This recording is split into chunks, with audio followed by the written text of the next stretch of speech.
এইটা মনে করেন ভাঙ্গিয়া বাড়িওয়ালারা বা ওই টুকটক যে কাজ করে এত ভালো কাজে খাটাইতে পারে না।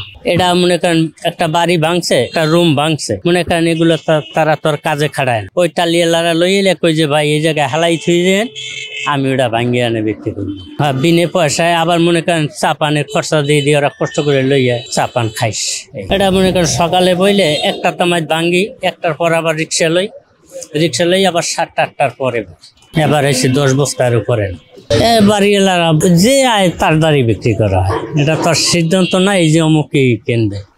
এটা মনে করেন ভাগ্যগুণে যে দিক যে আয়। যখন ভালো ছিলাম তখন মনে করেন আমি রোড ডিপার্টমেন্টে আজীবনে কাজ করছি, পরে কোনো কাজ করিনি। তার রোড ডিপার্টমেন্টে যখন কাজ করি প্ল্যান মেশিং এর ভিতরে আমি ঢুকে যাই, অ্যাক্সিডেন্ট হই।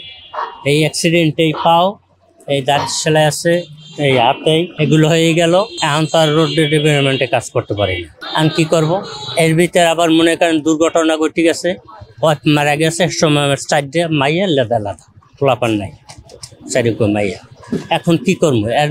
আমি দেশে যদি রোডে একজন পরে থাকবো ঠিক আছে, টানলো দেশ বিদেশে থাকা লাগবো, হেলে তুই মাইয়া গোয়ার কোনো সিকিউরিটি থাকবে না।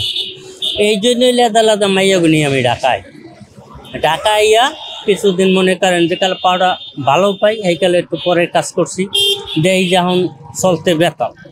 এই নিজে রোডে যে শিফটিন যখন মেগাডাম হালাইছি তখন ছোট শিফটিনটা দিয়া ফিনিশিং গেছে। তখন ওইটাই চিন্তা করলাম যে ঢাকার বাড়ি তো কাজ আছে মানুষের, এখানে ডালাই দেয়। তার যদি আমি তো মাইয়া অনেক জায়গায় তো অনেক পড়িয়ে থাকে, আবার বাড়ি এলাকা কাজ করছি আর সবাই চেনে, হয়তো আমার এই গতি দেখলে তারা একটু সহযোগিতা করবে। এই মনে করেন এই পরিস্থিতিতে ভাঙ্গা শুরু করে দিছি। আল্লাহর রহমতে এলাকার ভিতরে মনে করেন একখানে 10 বস্তা যদি বাড়ি এলাকা মাল খায়, কইয়া দেয় যে মুখের মালটা দিই। 3টা বিয়ে দিছি, নগদ একটা বিবাহ হয়েছে, কলমা কামিন করে দিয়েছি। হ্যাঁ, আমি বিয়ে দিতে পারি কিনা আল্লাহর ইচ্ছে।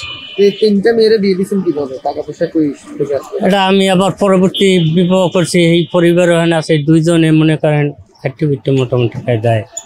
মানে পরে যাকে বিয়ে করছেন উনিও আপনার উনিও সহযোগিতা করছে। প্রথম ওয়াইফ মারা গেল কিভাবে? স্ট্রোক করছেন, স্ট্রোক করে মারা গেছে। ওনার সাথে আপনার মেয়েদের সম্পর্ক কেমন? হ্যাঁ, ভালো নইলে সে থাকিয়া গার্জিয়ানে বিয়ে দেয়। সে মনে করেন আপন মার চেয়েও বেশি স্নেহ। এই যে তার শেষ পর্যায়ে এখন যে বিয়ে দিয়েছে হয়ে রাখতে দিচ্ছে।